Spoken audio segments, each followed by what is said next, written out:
April 8 அண்ணா serial வரக்கூடிய எபிசோட்ல என்ன நடக்க போகுது அப்படின்னு பார்க்கலாம். உங்களுக்கு இந்த வீடியோ பிடிச்சிருந்தா அப்படின்னா மறக்காம இந்த சேனலை சப்ஸ்கிரைப் பண்ணிக்கோங்க. கனி நம்ம எல்லாரையும் விட்டு பிரிஞ்சு போயிருவாளா? அவங்க பண்றத எல்லாமே பார்த்தா நம்மள்கிட்ட இருந்து சீக்கிரமா கனியை பிரிச்சிருவாங்க போல அப்படின்னு சண்முகம் ரொம்ப ஃபீல் பண்ணி அழுதுகிட்டு இருக்கிறாங்க. ரத்னா, பரணி, வைகுண்டம் எல்லாரையுமே சேர்ந்து எவ்வளவோ சமாதானப்படுத்த பாக்குறாங்க. ஆனா சண்முகம் மனசு ரொம்பவே உடைஞ்சு போயிருச்சு. அதை சைட்ல இருந்து கனி கேட்டாராங்க. நம்ம அண்ணன் நம்மனால எவ்வளோ கஷ்டப்பட்டுக்கிட்டு இருக்குது, இதுக்கு நம்ம தான் ஏதாவது ஒரு முடிவு செய்யணும் அப்படின்னு நினைக்கிறாங்க. அதனால விடிய காலையில எந்திரிச்சு யாருக்குமே தெரியாம ஆர்கேஎஸ் கெஸ்ட் ஹவுஸ்ல கனியுடைய அப்பா அம்மா தங்கியிருக்கிறது அவங்களுக்கு தெரிய வருது. அப்ப நம்ம தான் அதுக்கு முடிவு கட்டணும் அப்படின்னு கனி அந்த வீட்டுக்கு போறாங்க. வீரா கனியை காணும் அப்படின்னு வீடு ஃபுல்லாமே தேடி பாக்குறாங்க. ரத்னாட்ட வந்துட்டு சொல்றாங்க, ஏக்கா கனியை நீ எங்கேயாவது பாத்தியா? அவளை நான் வீடு பூராமே தேடிட்டேன், அவன் எங்க போனானே தெரியல அப்படின்னு சொல்லிட்டு இருக்கிறாங்க. சண்முகம், பரணி, ரத்னா, வைகுண்டம், வீரா இவங்க எல்லாரையுமே ஊரு ஃபுல்லாமே தேட ஆரம்பிக்கிறாங்க. உங்க கனி பாப்பாவா? இப்பதான் இந்த வழியா போனா, அங்கிட்டு போனா ஆர்கேஎஸ் வீடு தான் இருக்குது, அங்கிட்டு தான் போனா அப்படின்னு சொல்லிடுறாங்க. ஒருவேளை அவங்கள பாக்குறதுக்காக போயிருப்பாளோ அப்படிங்கிற மாதிரி பரணி சொல்றாங்க. என்னல சொல்ற? அப்படி கூட இருக்கிறதுக்கு வாய்ப்பு இருக்குது, வா முதல்ல போகலாம் அப்படின்னு சொல்றாங்க.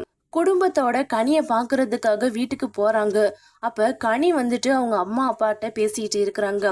இங்க பாருங்க, உங்களுக்கு அவ்வளோதான் மரியாதை. எங்க அண்ணனை நீங்க எவ்வளோதான் டார்ச்சர் பண்ணிக்கிட்டே இருப்பீங்க.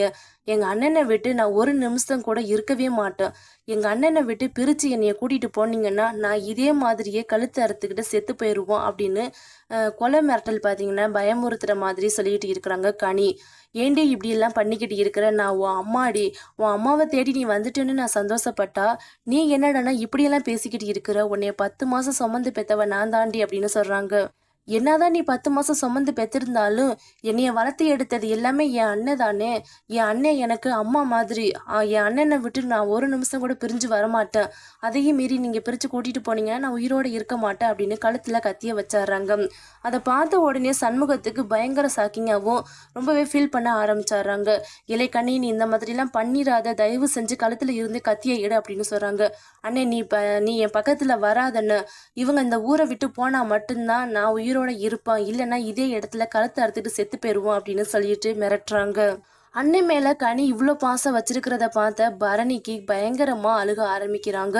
அதுக்கப்புறமா கனியுடைய அப்பா அம்மா வந்துட்டு எவ்வளோ சமாதானப்படுத்துறாங்க. வேணாண்டி, எங்க கூட வந்துரு, அங்க உனக்கு தம்பியெல்லாம் இருக்கிறான், பாட்டி இருக்கிறாங்க, உன் குடும்பமே பெரிய குடும்பம், நீ கையை தட்டுனா போதும், நீ கேட்குற எல்லாமே உன்னோட காலுக்கே வரும். இப்படி ஒரு வாழ்க்கையை விட்டுட்டு எதுக்கடி இந்த மாதிரி ஒரு குடிசையில கடந்து நீ சீரழிகிற, வாடி போயிடலாம் அப்படின்னு சொல்றாங்க. எனக்கு குடிசையா இருந்தாலும் சரி, தெருடோடா இருந்தாலும் சரி, அது என் அண்ணன் இருக்கிற இடமா இருந்தால் அது எனக்கு கோவில் தான். மரியாதையை இந்த ஊரை விட்டு போயிருங்க அப்படின்னு சொல்லி மிரட்டிக்கிட்டே இருக்கிறாங்க கனி. இந்த ஊரை விட்டு நீங்கள் போகலைன்னா இதே இடத்துல நான் கழுத்து அறுத்துட்டு செத்து போயிடுவோம் அப்படின்னு சொல்கிறாங்க.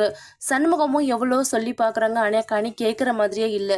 இல்லைண்ணே, நீ என்கிட்ட வராதண்ணே, நான் உன்னைய விட்டு ஒரு நிமிஷம் கூட பிரிஞ்சு இருக்க மாட்டேன் அப்படின்னு தெரிஞ்சுக்கிட்டு தானே இவங்க இந்த மாதிரிலாம் பண்ணுறாங்க. நான் உனக்கும் தேவையில்லை, இவங்களுக்கும் தேவையில்லை. நான் மறுபடியும் சொல்லுறேன், இவங்க இந்த ஊரை விட்டு போனால் மட்டும்தான் நான் உயிரோட இருப்பேன் அப்படின்னு சொல்லிட்டு இருக்கிறாங்க.